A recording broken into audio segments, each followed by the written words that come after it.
Today is Thanksgiving Day in the US. Someone replied, November 25th, the day before Thanksgiving, is the Chinese Thanksgiving, also known as Egg Fried Rice Day. According to the China Digital Times, on this day in 1950, Chinese Communist Party leader Mao Zedong's son Mao Anying was killed in the Korean War, allegedly because he made egg fried rice during the day at his encampment in Korea, and the sight of smoke drew an American fighter plane, which napalmed his hideout. Chinese people celebrate his passing by eating egg fried rice because they believed Mao's son would otherwise have reigned over China with the same brutality as Mao.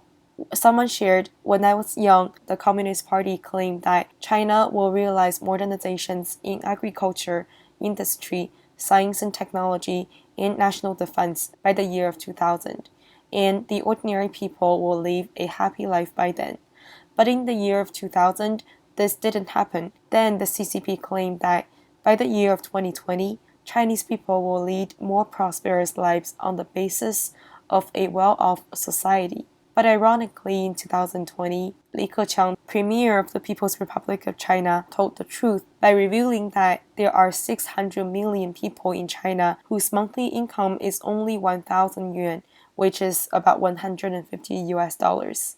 Someone replied, recently Xi Jinping has also told the truth. He said that China's economy is only an economy of about 400 million people. Only these people can be considered consumers. All of China's resources, investments, and foreign investments, economic achievements of the so-called reform era, consumer market, etc., basically only surround these people.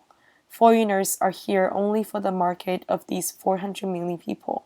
The remaining Chinese people exist only to fill the number of 1.4 billion. Someone replied, Xi's claim about 400 million is an exaggeration. Chinese businessman Cao De-Wang once said that only 200 million people have real spending power. I believe his estimate.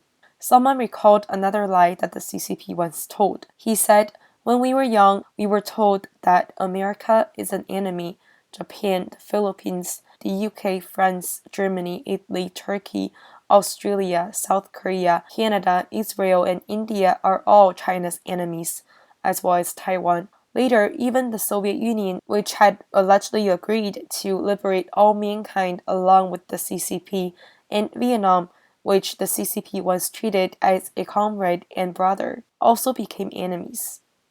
It was only until I grew up that I realized most of these so-called enemies once were friends. I wonder, since the entire world is the CCP's enemy, isn't the CCP itself actually the world's public enemy?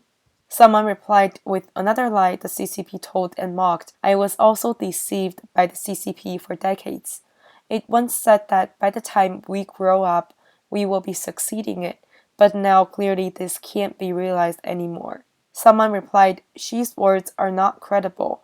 He once said that China will eliminate poverty by 2020. Later he said that 2021 will be a determining year in poverty alleviation.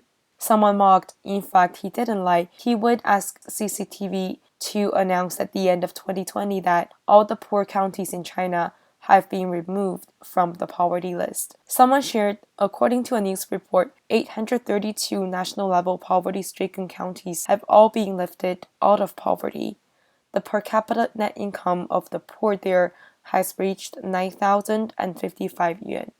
This figure was 4,124 yuan in 2016.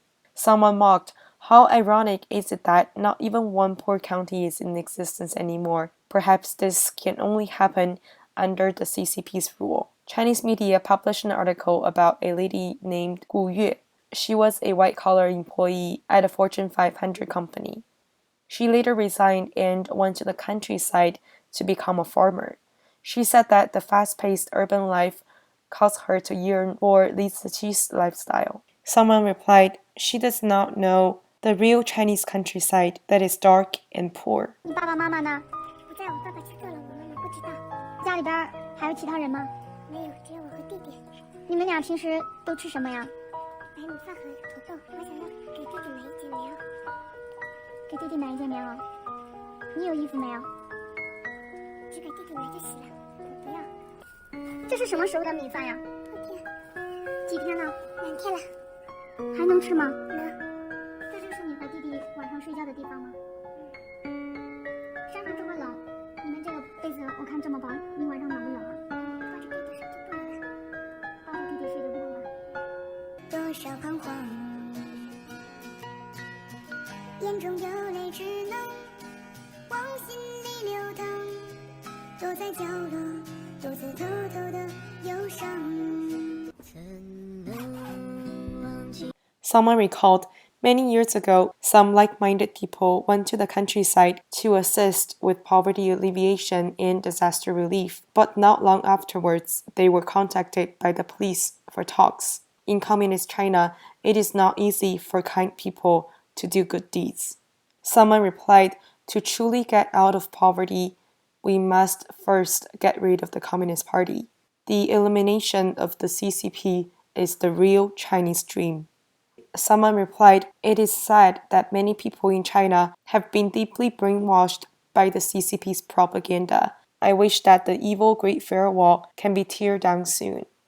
Someone shared that U.S. Secretary of State Mike Pompeo once mentioned helping the Chinese people take down the CCP's firewall. Someone shared that Biden's national security advisor once said the U.S. should encourage China's rights. Someone replied, he is clearly the CCP's national security advisor. On November 25th, CCP leader Xi Jinping congratulated Biden and expressed the hope that the US and China will uphold the spirit of non-conflict, non-confrontation, mutual respect, and win-win cooperation, and promote the healthy development of Sino-US relations. Someone said, in the coming days, the world may enter the real darkest era. Perhaps both the situation of the pandemic and the state of the economy will further deteriorate.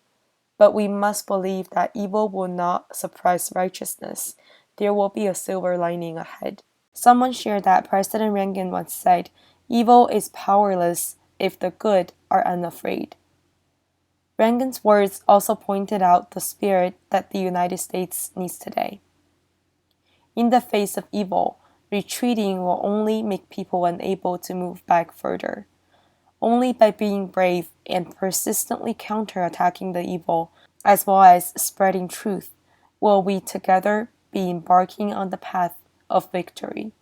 Child, we will take you in. Child, we will bring you home. You'll be a flower that sees the spring.